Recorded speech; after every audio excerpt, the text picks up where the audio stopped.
everybody, my name is Colin, and today I'm going to be doing a movie review today for The King of Staten Island, directed by Judd Apatow and starring Pete Davidson. Now, I know this is my first video in quite a while, and that's mainly because we haven't been getting that many new movies due to the coronavirus, and I've also just been busy, like with going to some Black Lives Matter rallies, and I've just been have a lot going on right now. I just became a senior recently. I graduated from my junior year, and I'm gonna get back to reviewing movies if we get more new movies. And I really loved Judd Apatow's new film, The King of Staten Island.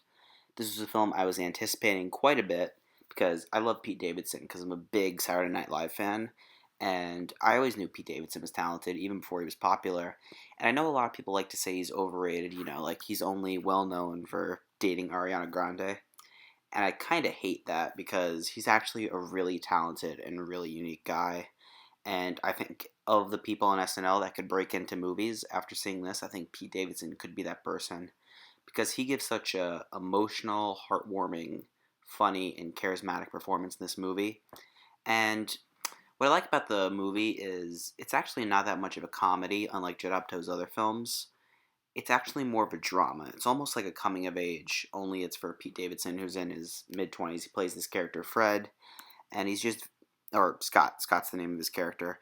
And he's just very, he's very depressed. His father died.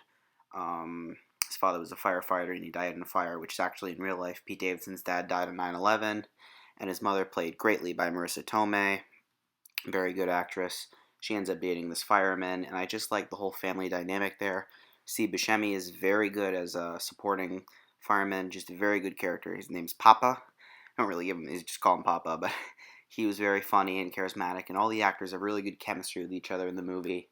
And I really like how the movie's edited and shot. It's got a great soundtrack, and this is easily one of my favorite movies of the year so far, because it's basically a biopic on Pete Davidson's life. Like, a lot of the things about his character, I like his drug addiction with weed. It's just kind of mainly Pete Davidson being Pete Davidson, but I think he really shines through, and I think he's given one of the best performances of the year so far. I mean, the movie's very well paced, I think, for the most part. It might drag a little bit in the last 30 minutes, because I don't think the third act is nearly as good as the first two acts. It's a little more slow burn, but it's just a very feel-good movie, and I like movies like this, and Lady Bird, Moonlight, Boyhood. I just like movies that are feel-good, coming of age. And you can tell there's a lot of passion behind this, as Pete Davidson grew up in Staten Island.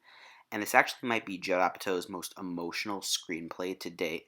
I love Knocked Up, I love Walk Hard. Judd Apatow is a very great filmmaker, and this might be his most emotional, and probably right up there with Walk Hard and Knocked Up as one of his three best films. Just a very great movie overall. And again, the issues are the pacing, and there were a few characters that felt maybe not useless, but very one note. I feel like there were a few characters, some of his friends, you could have taken out of the movie, but it's mainly just about Pete Davidson. It's mainly a biopic almost on Pete Davidson because of his father's death and his drug addiction and how he lives in Staten Island. And Marissa Tomei is really great. I like her little mother-son relationship with Pete Davidson, just very good stuff. And overall, on a scale of 0 to 4 stars, I would give The King of Staten Island a 3.5 out of 4 stars. It's a very great movie, and I really see myself rewatching this again because it's such a feel-good movie. I could even see giving it 4 stars in the future. For me right now, it's just pacing, and it does overstay its welcome a little bit. And the ending to this movie is so beautiful. The score for this movie is also really underrated. A lot of people don't talk about it. It's really good. I just really love this movie, and I really connected with Pete Davidson's character in it. Easily one of the best movies of the year so far, so I highly recommend you guys watch The King of Staten Island. So I don't know what my plan is for the future. Da 5 Bloods would probably be the next movie I reviewed because I watched that and I also really love that movie.